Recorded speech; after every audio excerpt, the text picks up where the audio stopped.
పల్లెటూ ఊరు వాడ regional ring రోడ్డుపై సీఎం రేవంత్ సమీక్ష జరిపారు. పనులపై కలెక్టర్లు ప్రతిరోజు రివ్యూ చేయాలని, RRR దక్షిణ భాగం భూసేకరణ ప్రారంభించాలని చెప్పారు. భవిష్యత్ అవసరాలకు తగినట్టుగా అలైన్మెంట్ లో మార్పులు చేయాలని సూచించారు. రాజ్యసభ ఎన్నికల్లో బీఆర్ఎస్ పోటీ ఎందుకు పెట్టలేదని ప్రశ్నించారు కేంద్ర సహాయ మంత్రి బండి సంజయ్. సింఘ్వి కాంగ్రెస్ బీఆర్ఎస్ ల ఉమ్మడి అభ్యర్థి అని ఆరోపించారు. కవిత కేసు వాదిస్తున్నందుకే సింఘ్వికి బీఆర్ఎస్ మద్దతిచ్చిందన్నారు.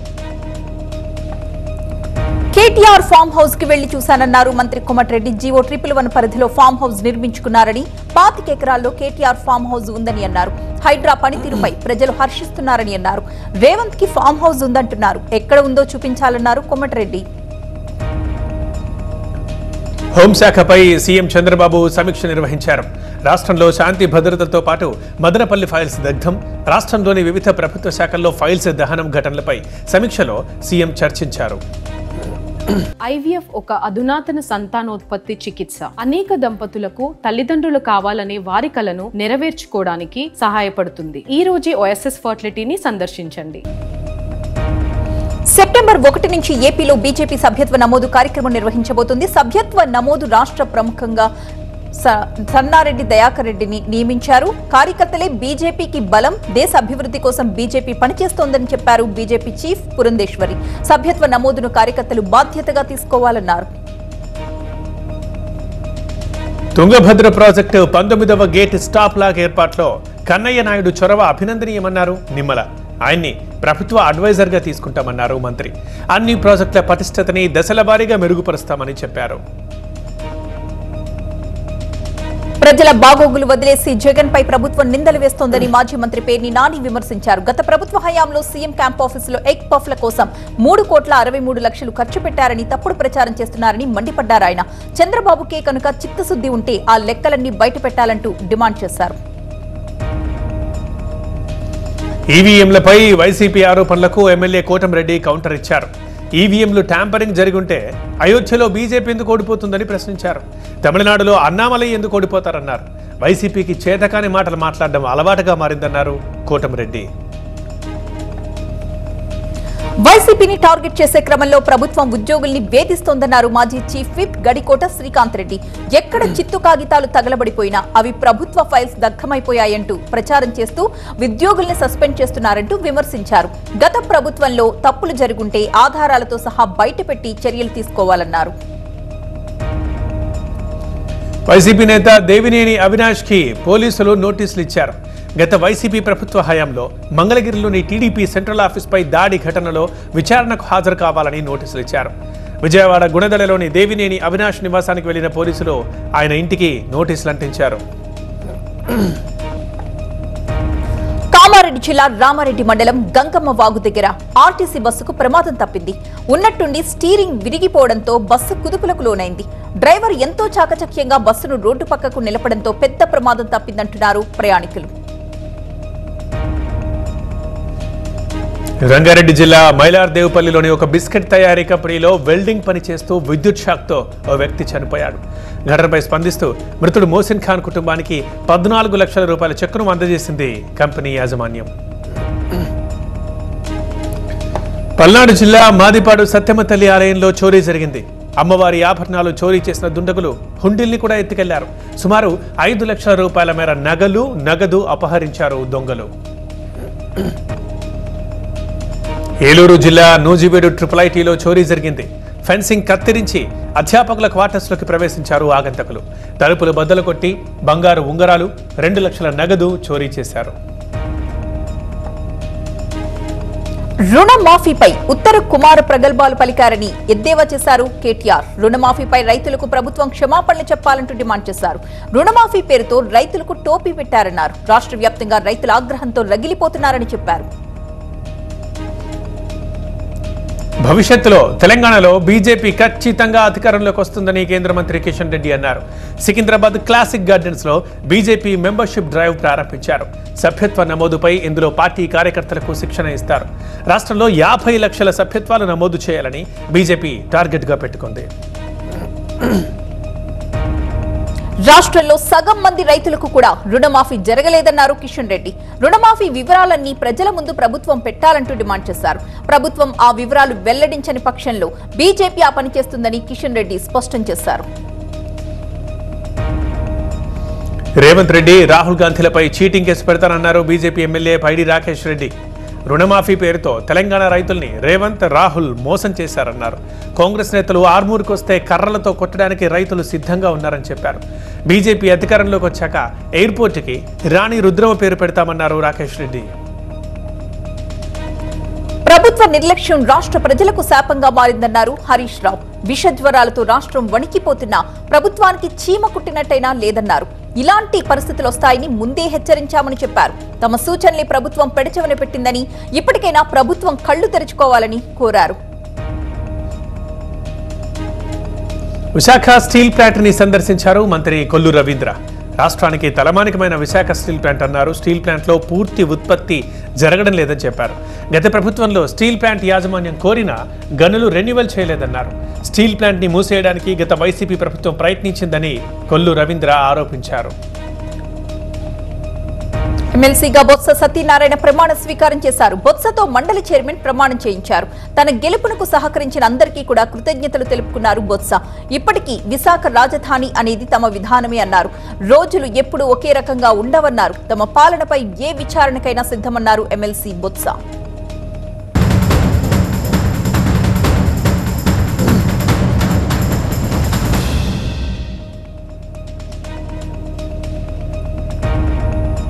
మాజీ సీఎం జగన్ ని ఎమ్మెల్సీ బొత్స సత్యనారాయణ మర్యాదపూర్వకంగా కలిశారు. ఎమ్మెల్సీగా ప్రమాణం చేయడానికి ముందు జగన్ ని కలిసి కృతజ్ఞతలు తెలిపారు బొత్స. ఈ సందర్భంగా బొత్సకు జగన్ శుభాకాంక్షలు చెప్పారు. బొత్సతో పాటు పలువురు మాజీ మంత్రులు, ఇతర నేతలు కూడా జగన్ ను కలిశారు. ఎస్సీ వర్గీకరణకు వ్యతిరేకంగా రిజర్వేషన్ బచావో సమితి పిలుపుతో భారత్ బంద్ చేపట్టారు. ఎస్సీ వర్గీకరణపై సుప్రీం తీర్పు అమలును ఉపసంహరించుకోవాలని ఈ వర్గం డిమాండ్ చేస్తోంది. ఏపీ, తెలంగాణలో తెల్లవారుజాము నుంచే బంద్ ప్రభావం కనిపించింది. ఆర్టీసీ బస్సులు డిపోల్లోనే నిలిచిపోయాయి. కొన్ని జిల్లాల్లో అయితే ఈ రోజు సెలవు ప్రకటించాయి విద్యాసంస్థలు. ఎస్సీ వర్గీకరణకు దేశంలోని దళిత ఎంపీలంతా వ్యతిరేకంగా ఉన్నారన్నారు మాజీ ఎంపీ హర్షకుమార్. ఏపీ, తెలంగాణలో తప్ప దేశంలోని దళితులంతా కలిసే ఉండాలనుకుంటున్నారని చెప్పారు. ఎస్సీ వర్గీకరణ వెనుక మోదీ, చంద్రబాబుల కుట్ర ఉందని ఆరోపించారు. తెలుగు రాష్ట్రాల్లో మాదిగలను ఓటు బ్యాంకా వాడుకోవడానికే ఈ కుయుక్తి అన్నారు హర్షకుమార్. ఎస్సీ వర్గీకరణపై హర్షకుమార్ వ్యాఖ్యల్ని తీవ్రంగా తప్పుపట్టారు మందకృష్ణ మాదిగ. సమాజమంతా ఎస్సీ వర్గీకరణకు అనుకూలంగా ఉంటే కొంతమంది స్వార్థంతో మాట్లాడుతున్నారని చెప్పారు. విమర్శలు చేసిన వ్యక్తి మాటకి కట్టుబడి ఉండే మనిషి కాదన్నారు. ఆ వ్యక్తి కాంగ్రెస్ లో ఉన్నప్పుడే ఎస్సీ వర్గీకరణపై ఆ పార్టీ తీర్మానం చేసిందని, అప్పుడెందుకు దాన్ని వ్యతిరేకించలేదని ప్రశ్నించారు. ఎస్సీ వర్గీకరణపై బీజేపీ సీనియర్ నేత చింత సాంబమూర్తి కీలక వ్యాఖ్యలు చేశారు. వర్గీకరణని కొంతమంది వ్యతిరేకిస్తున్నారని, కానీ రాజ్యాంగం కల్పించిన సమాన సంపత్తి అందరికీ దక్కాలని అన్నారు. జనాభా దామాషా ప్రకారం ఎవరికి రావాల్సినవి వారికి అందాలంటే ఎస్సీ వర్గీకరణ ఖచ్చితంగా జరగాలని అన్నారు. ప్రధాని మోదీకి వస్తున్న ఆదరణ చూసి ఓర్వలేక ఇలాంటివి చేస్తున్నారని తెలిపారు సాంబమూర్తి. మహబూబాబాద్ జిల్లా పెదవంగరలో రుణమాఫీ కాని రైతుల ఆందోళన చేపట్టారు. రుణమాఫీపై మంత్రులు, బ్యాంకర్లది తలో మాట ఉందన్నారు ఎర్రబెల్లి దయాకర్. ఎవరిని నమ్మాలని ప్రశ్నించారు. రైతులందరికీ రుణమాఫీ చేసే వరకు పోరాడతామని స్పష్టం చేశారు ఎర్రబెల్లి. వెలిగొండ ప్రాజెక్టు కోసం ఎవరు ఎన్ని నిధులు కేటాయించారో ప్రజలకు తెలుసని అన్నారు వైవి సుబ్బారెడ్డి. 2019లో అధికారంలోకి వచ్చిన తమ ప్రభుత్వం కరోనా కష్టకాలంలో కూడా వెలుగొండ ప్రాజెక్టుకి నిధులు కేటాయించి 2 సొరంగాలు, రెగ్యులేటర్ పూర్తి చేసి ప్రాజెక్టుని ప్రారంభించిందన్నారు. జన్వాడ ఫామ్ హౌస్ ని కూల్చొద్దని దాఖలైన పిటిషన్ ని విచారించింది హైకోర్టు. పిటిషనర్ వాదనని తోసిపుచ్చింది. జీవో 99 ప్రకారం నడుచుకోవాలని హైడ్రాకు కోర్టు ఆదేశాలు జారీ చేసింది. ఫామ్ హౌస్ పత్రాల్ని పరిశీలించాలని హైకోర్టు ఆదేశించింది. FTL పూర్తి స్థాయి నోటిఫికేషన్ వచ్చే వరకు పిటిషన్ ని పెండింగ్ లో పెడతామంది హైకోర్టు. తదుపరి విచారణని వాయిదా వేసింది. బాపట్ల జిల్లా చీరాల మండలం పిట్లువానిపాలెంలో వైసీపీ, టీడీపీ కార్యకర్తల మధ్య ఘర్షణ జరిగింది. ఇరు వర్గాలు కర్రలతో కొట్టుకున్నారు. ఈ ఘర్షణలో 2 పార్టీల కార్యకర్తలు కూడా తీవ్రంగా గాయపడ్డారు. ఇరు వర్గాలను చెరు ఆసుపత్రికి తరలించారు పోలీసులు. హైదరాబాద్ కొత్తపేట పారమిత హాస్పిటల్లో దారుణం జరిగింది. 5 ఏళ్ల పాప మరణంపై బంధువులు ఆందోళనకు దిగారు. చిన్నారి మృతికి వైద్యుల నిర్లక్ష్యమే కారణమంటున్నారు పేరెంట్స్. హాస్పిటల్కి చేరుకున్న వెంటనే వైద్యం అందించి ఉంటే తమ పాప బతికేదని ఆవేదన వ్యక్తం చేస్తున్నారు. ఘటనపై పోలీసుల సమక్షంలో విచారణ చేపట్టారు అధికారులు. కళ్యాణదుర్గంలో పెను ప్రమాదం తప్పింది. బీడీ తాగిన వ్యక్తి అగ్గిపుల్ల పడేయడంతో మంటలు ఎగిసిపడ్డాయి. అతడు విసిరేసిన అగ్గిపుల్ల రోడ్డుపై పడిన పెట్రోల్ కంటుకుంది. రోడ్డుకు పక్కనున్న ద్విచక్ర వాహనాల్లో అగ్గి రాజేసింది. అయితే ప్రాణాపాయం మాత్రం తప్పింది. మహబూబ్ నగర్ లో పర్యటించారు మంత్రి జూపల్లి కృష్ణారావు. పిల్లల మర్రి సందర్శనని పునః ప్రారంభించారు. 2018లో నేల కొరిగాయి పిల్లల మర్రి మహావృక్షం ఊడలు. 6 ఏళ్లుగా పర్యాటకుల సందర్శనకు అది నోచుకోలేదు.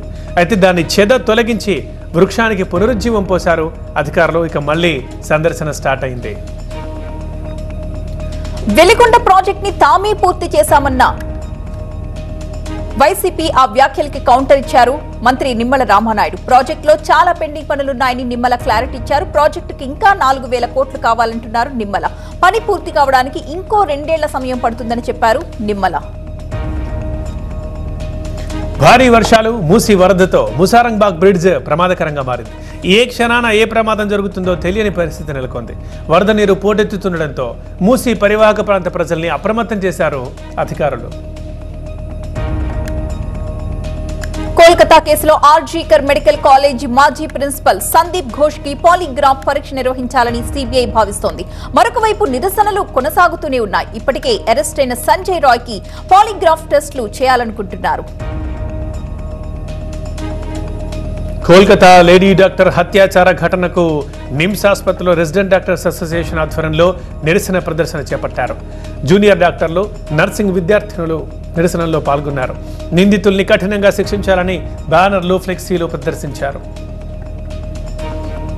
కోల్కతా డాక్టర్ రేప్ మర్డర్ కేసుల్లో డాక్టర్ల నిరసనలు ఇంకా కొనసాగుతూనే ఉన్నాయి. బాధితురాలికి న్యాయం చేయాలని డిమాండ్ చేస్తూ కోల్కతాలోని నేషనల్ ఇన్స్టిట్యూట్ ఆఫ్ హోమియోపతి డాక్టర్లు నిరసన ప్రదర్శన చేశారు. ఈ హేయమైన చర్యని అందరూ ఖండించాలని డాక్టర్స్ నినాదాలు చేశారు. భారత్ బంద్ సందర్భంగా రాజస్థాన్లోని అజ్మీర్లో రిజర్వేషన్ బచావ్ సంఘర్ష సమితి కార్యకర్తలు భారీ వాహన ర్యాలీ నిర్వహించారు. ఎస్సీ, ఎస్టీ వర్గీకరణపై సుప్రీంకోర్టు ఇచ్చిన తీర్పు బహుజనుల హితంగా లేదని కార్యకర్తలు ఆరోపించారు. రిజర్వేషన్ బచావ్ సంఘర్ష సమితి ఇచ్చిన భారత్ బంద్ పిలుపు మేరకు ఉత్తరప్రదేశ్లోని ఆగ్రాలో బంద్ జరిగింది. రిజర్వేషన్స్ పై సుప్రీంకోర్టు ఇచ్చిన తీర్పుకు వ్యతిరేకంగా కార్యకర్తలంతా నినాదాలు చేశారు. ఎస్సీ, ఎస్టీల విభజన తగదంటూ ఆగ్రా వీధుల్లో ప్రదర్శన నిర్వహించారు. న్యూఢిల్లీ ఎయిమ్స్ లోని రెసిడెంట్ డాక్టర్స్ తక్షణమే తమ విధులకు హాజరు కావాలని all India institute of medical sciences విజ్ఞప్తి చేసింది. డాక్టర్ల సమ్మెతో రోగులు ఇబ్బందులు పడుతున్నారని, అందువల్ల సమ్మె విరమించాలని కోరింది. షేక్ హసీనాని భారత్ తక్షణమే తమ దేశానికి అప్పగించాలంటూ బంగ్లాదేశ్ నేషనలిస్ట్ పార్టీ డిమాండ్ చేసింది. పొరుగు దేశం ఆమెకు ఆశ్రయం కల్పించడం విచారకరమని తెలిపింది. అక్కడి నుంచి ఆమె తమ విజయాన్ని అడ్డుకునే కుట్రలు చేస్తున్నారని, అందుకే వెంటనే మాకు అప్పగించాలని ఆరోపిస్తోంది.